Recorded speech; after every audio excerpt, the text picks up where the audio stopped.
बच्चों, physics for you channel में आपका फिर से एक बार स्वागत है। आज की कक्षा में हम आपको इस चैप्टर का लास्ट टॉपिक पढ़ाएंगे, विभवमापी पोटेंशियोमीटर। देखिए, मैं बिल्कुल कोशिश करूंगा कि ये एक्सपेरिमेंटल युक्ति है, डिवाइस है, एक्सपेरिमेंट के द्वारा हम ये सब चीज़ें करते हैं। तो मैं कोशिश ये करूंगा कि आप इसे ध्यान से समझ लें, है ना। एक बार ध्यान से समझ लेंगे तो फिर आप प्रैक्टिकल में लैब में जाकर बिल्कुल सेम इसी तरह से प्रैक्टिकल कीजिए, तो मैं समझता हूँ कि आप इससे परेशान नहीं होंगे। वैसे मैंने ये अक्सर देखा है कि जब भी हम प्रैक्टिकल लेने जाते हैं तो सबसे ज़्यादा बच्चे इस एक्सपेरिमेंट से ही कतराते हैं, क्योंकि काफ़ी अरेंजमेंट इसमें करना पड़ता है। लेकिन यदि आपके माइंड में कंसेप्ट बहुत क्लियर है तो तब आपको कोई दिक्कत नहीं होगी। आप इसी तरह से वायर का कनेक्शन करते जाएंगे जैसे मैं आपको बताऊं, और इसी तरह से आप उसके अनुप्रयोग करते जाएंगे जैसे मैं आज आपको इस वीडियो में डिस्कस करूंगा। देखिए बच्चों, विभवमापी पोटेंशियोमीटर। पोटेंशियोमीटर होता क्या है बच्चों? पोटेंशियोमीटर या विभवमापी एक ऐसी युक्ति है जिसके द्वारा किसी सेल का विद्युत वाहक बल अथवा दो सेलों के विद्युत वाहक बलों में तुलना या किसी सेल का आंतरिक प्रतिरोध ज्ञात किया जा सकता है। क्लियर? तो विभवमापी क्या है? विभवमापी एक ऐसी युक्ति है जिसके द्वारा किसी सेल का विद्युत वाहक बल अथवा दो सेलों के विद्युत वाहक बलों की तुलना अथवा किसी सेल का आंतरिक प्रतिरोध ज्ञात किया जा सकता है। नोट कर लिया आपने? गुड। अब आते हैं बच्चों सिद्धांत पर। What is principle? सिद्धांत क्या है इसका? किस सिद्धांत पर यह आधारित है?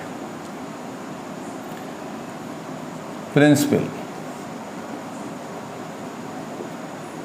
देखिए बच्चों, हमने ये पढ़ा है अब तक कि यदि हम किसी तार में धारा प्रवाहित करें और वो भी धारा कैसी हो, नियत हो, एक जैसी हो, कांस्टेंट करंट हो, तो उसकी लंबाई के अनुदिश चलने पर विभव में गिरावट होती चली जाती है, विभव में पतन होता चला जाता है। क्लियर? तो ये बात रही कि यदि किसी समान अनुप्रस्थ परिच्छेद, मतलब समान अनुप्रस्थ काट के तार में नियत धारा प्रवाहित की जाए, ध्यान देना, यदि किसी समान अनुप्रस्थ काट के तार में समान धारा प्रवाहित की जाए या नियत धारा प्रवाहित की जाए, तो उस तार के किसी खंड की लंबाई में होने वाला विभव पतन उस खंड की लंबाई के समानुपाती होता है। क्लियर?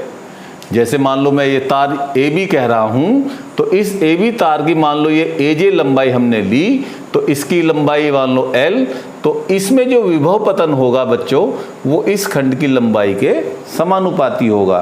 कब? जब हम तार में नियत धारा प्रवाहित करें। वो मैं बताऊंगा कि किस तरह से आप नियत धारा प्रवाहित करेंगे।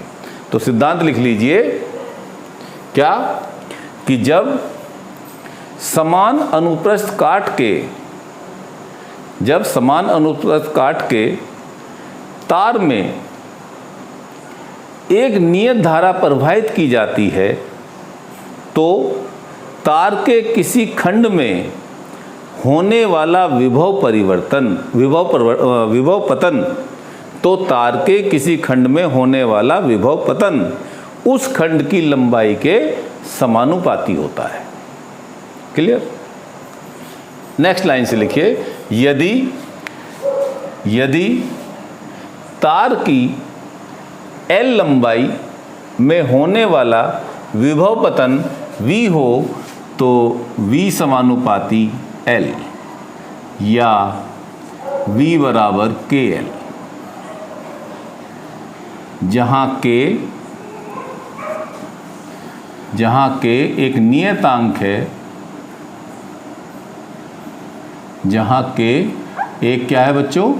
नियतांक है। आप जानते हैं समानुपाती का चिन्ह हटाते हैं, नियतांक लगाते हैं, जिसे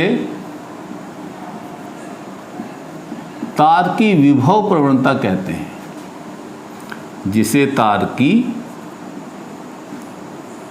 विभव प्रवणता कहते हैं।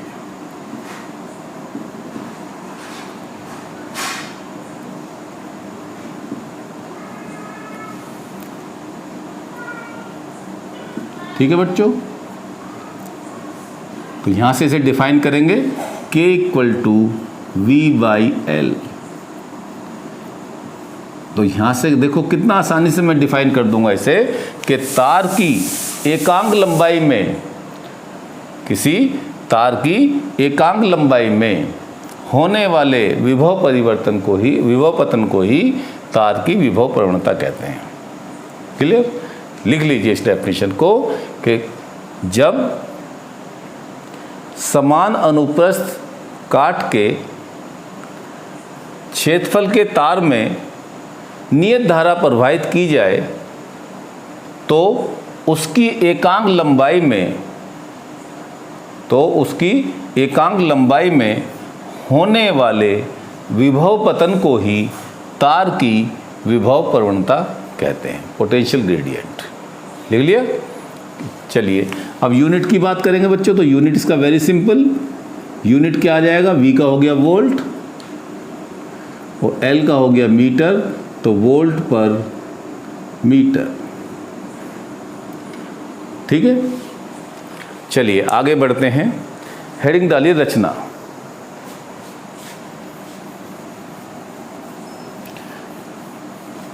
इसकी रचना में बच्चों क्या होता है कि इस तरह से ये एक लकड़ी का बोर्ड होता है, जैसे मेरे हाथ में डस्टर है, ये तो छोटा सा ही है, वो लंबा होता है, और उस बोर्ड पर एक मिश्र धातु का तार जैसे कांस्टेंटन, मैग्नीन, वो खंडों के रूप में 1 मीटर लंबे खंड के रूप में कई खंडों में विभाजित होता है, जैसे जनरली 4 में या 6 में। इस तरह से एक खंड, इसके बाद दूसरा खंड, इसके बाद तीसरा खंड, इसके बाद चौथा खंड, और उसके समांतर एक मीटर स्केल जुड़ा रहता है। क्लियर? समझ में आ गई बात? तो लिखिए, विभव मापी में लकड़ी के एक बोर्ड पर मिश्र धातु जैसे कांस्टेंटन, मैग्नीन का बना धातु का एक तार 1 मीटर लंबाई के विभिन्न खंडों में मढ़ा होता है, जिसके समांतर 1 मीटर पैमाना जुड़ा रहता है। क्लियर? इस तार के, जैसे ये तार है, इस तार के एक सिरे का संबंध एक बैटरी के, जिसे ड्राइवर बैटरी भी कहते हैं, एक बैटरी के धन सिरे से तथा दूसरे सिरे का संबंध एक कुंजी तथा एक धारा नियंत्रक, ये RH क्या है बच्चों? रियोस्टेट या धारा नियंत्रक।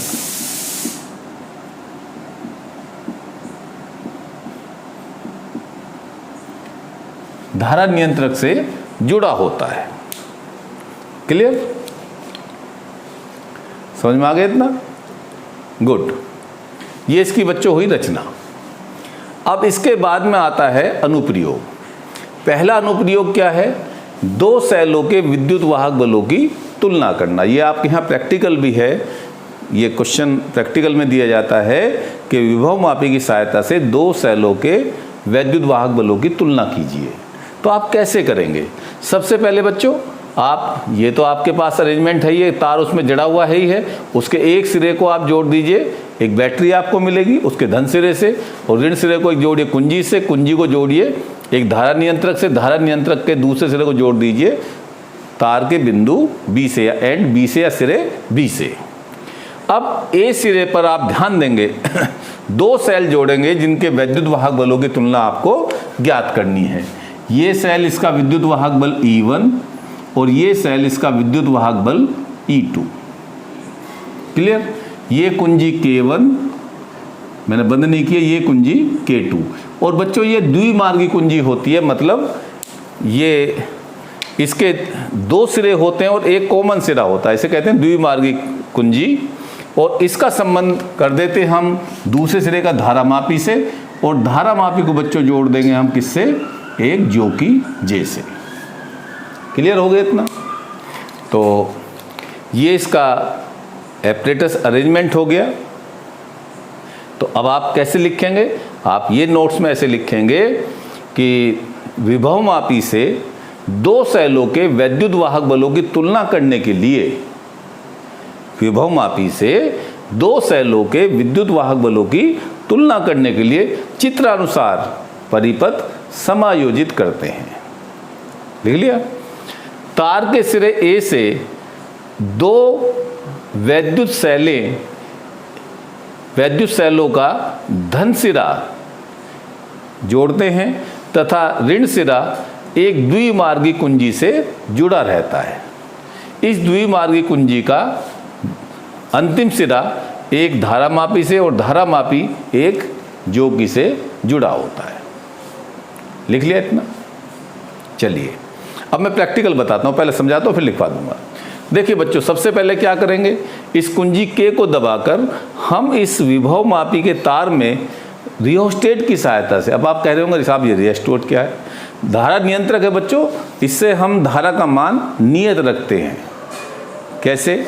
ये एक वेरिएबल रेजिस्टेंस होता है, परिवर्ती प्रतिरोध होता है, जिसको हम अपनी इच्छा अनुसार घटाया बढ़ा सकते हैं। तो जब हम देखेंगे कि हम बहुत समय तक बैटरी को यूज कर रहे हैं तो हम प्रतिरोध इसका घटा देंगे, जिससे कि धारा का मान नियत रहे। तो धारा नियंत्रक की सहायता से हम तार AB में नियत धारा प्रवाहित करते हैं। लिख लिया इतना? लिखिए, सर्वप्रथम कुंजी के को दबाकर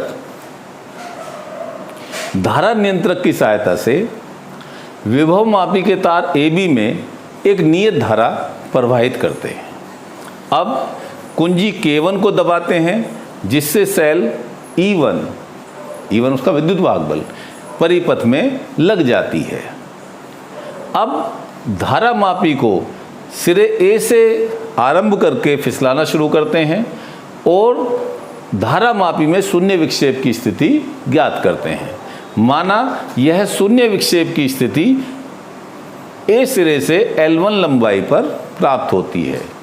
तब देखिए, मैंने अभी आपको बताया कि विभव पतन जो होगा वो किसके बराबर बच्चों, इस सेल के विद्युत वाहक बल के बराबर।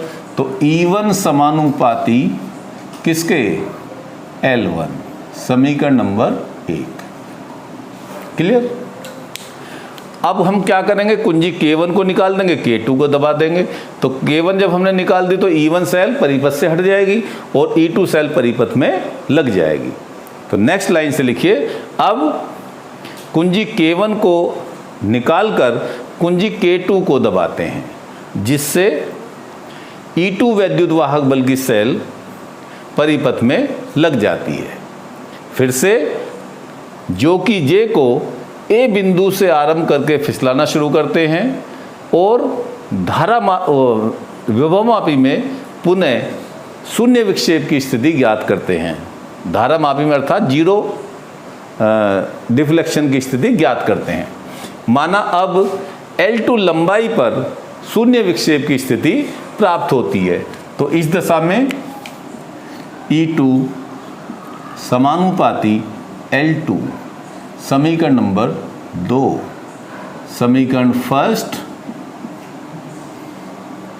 Divided by second. तो ये आ गया बच्चों E1 अपॉन E2 बराबर L1 अपॉन L2। तो मुझे नहीं लगता कि अब आपको ये समझ में ना आया हो। बस आपको L1 L2 ज्ञात करनी है और इस तरह से K1 K2 बदलनी है। क्लियर हो गया? चलिए, अब दूसरा अनुप्रयोग आता है कि किसी सेल का आंतरिक प्रतिरोध ज्ञात करना। इसके लिए बच्चों हम क्या करेंगे कि ये हमारे पास तार AB है विभवमापी का, इससे हमने बैटरी जोड़ दी, बैटरी से कुंजी जोड़ दी, कुंजी से धारा नियंत्रक जोड़ दिया। अब हमने उस सेल का जिसका हमें आंतरिक प्रतिरोध ज्ञात करना है, धन सिरा A बिंदु से जोड़ दिया, ऋण सिरा एक प्रतिरोध बॉक्स से जोड़ दिया, प्रतिरोध बॉक्स का दूसरा सिरा धारामापी से और धारामापी का दूसरा सिरा एक ज्योति J से, एक धातु का J के आकार का एक टुकड़ा होता है, उसे जोकी कहते हैं। ठीक है, मुझसे कुछ बच्चों ने पूछा भी था, तो इसमें कोई ऐसी बात नहीं है, आप लैब में जाएंगे देख लेंगे। ये जे के आकार का एक टुकड़ा होता है धातु का, और ये बहुत ज़्यादा करंट सेंसिटिव होता है, मतलब धारा सुग्राही होता है। अब देखिए बच्चों, सबसे पहले क्या करेंगे, सर्वप्रथम तो आप नोट्स लेने तो मैं लिख लीजिए नोट्स को। सर्वप्रथम कुंजी के को दबाकर, हाँ पहले तो आप ये लिखिए कि किसी सेल का विभवमापी द्वारा आंतरिक प्रतिरोध ज्ञात करने के लिए चित्रानुसार परिपथ समायोजित करते हैं। ठीक है, और चित्र में आपने सब कुछ दिखाया हुआ है। अब कुंजी के को दबाकर धारा नियंत्रक की सहायता से, रियोस्टेट की सहायता से विभवमापी के तार AB में नियत धारा प्रवाहित करते हैं, कांस्टेंट करंट प्रवाहित करते हैं। अब सर्वप्रथम कुंजी, यहाँ K2 लगा देता हूँ मैं, K2 को दबाते हैं तथा जो कि J की सहायता से धारा मापी में शून्य विक्षेप की स्थिति ज्ञात करते हैं। माना L1 लंबाई पर, माना L1 लंबाई पर इसका विद्युत वाहक बल E लिख लीजिए। माना L1 लंबाई पर, A सिरे से L1 लंबाई पर धारा मापी में शून्य विक्षेप की स्थिति प्राप्त होती है। अब देखिए बच्चों, यहाँ हमने प्रतिरोध तो कोई निकाला ही नहीं है, तो जो विभव पतन होगा वो किसके बराबर होगा, सेल के विद्युत वाहक बल के बराबर होगा। तो हम ये कहेंगे E समानुपाती L1, समीकरण नंबर 1। अब क्या करेंगे बच्चों, अब प्रतिरोध बॉक्स से एक उचित प्रतिरोध में इसलिए कह रहा हूं कि ऐसा नहीं कि आपने 1000 ओम निकाल दिया, 1 ओम 2 ओम ऐसा प्रतिरोध निकाल दिया। एक उचित प्रतिरोध R निकालते हैं तथा फिर से जो कि J को A सिरे से आरंभ करके धारा मापी, वो विभव मापी के तार AB पर फिसलाते हैं तथा शून्य विक्षेप की स्थिति ज्ञात करते हैं। नोट्स ले रहे हैं आप, फिर से मैं बोल देता हूँ, चलो आप आराम से लिख लीजिए कि अब प्रतिरोध बॉक्स से एक उचित प्रतिरोध R निकालकर पुनः कुंजी K2 को दबाकर जो कि J को A सिरे से आरंभ करके पुनः धारा मापी में शून्य विक्षेप की स्थिति ज्ञात करते हैं। माना अब शून्य विक्षेप की स्थिति A सिरे से L2 लंबाई पर प्राप्त होती है। अब देखिए बच्चों, आपने प्रतिरोध लगा दिया यहाँ पर, तो अब E वैद्युत वाहक बल के बराबर विभव पतन नहीं होगा, बल्कि विभवांतर के बराबर विभव पतन होगा। तो अब आप कहेंगे कि V समानुपाती L2, समीकरण नंबर 2। समीकरण फर्स्ट डिवाइडेड बाय सेकंड, समीकरण फर्स्ट डिवाइडेड बाय सेकंड, तो E upon V equal to L1 upon L2। चूँकि सेल का आंतरिक प्रतिरोध, वो मैंने बताया था आपको अभी 1-2 दिन पहले वीडियो में, सेल का आंतरिक प्रतिरोध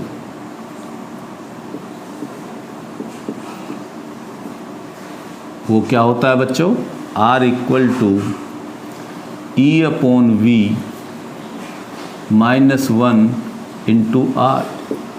अब R तो हमें पता है, हमने निकाला है अपने इच्छा से, 1 ओम 2 ओम जो भी निकाला। अब E अपॉन V का मान कहाँ से रख दो, समीकरण नंबर 3 से। समीकरण 3 से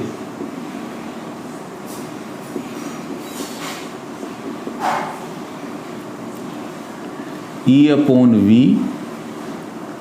बराबर L1 अपॉन L2 रखने पर तो क्या आ गया बच्चों, small r equal to L1 upon L2 -1 into R, या और आसान कर देते हैं इसे, L1 minus L2 upon L2 into R।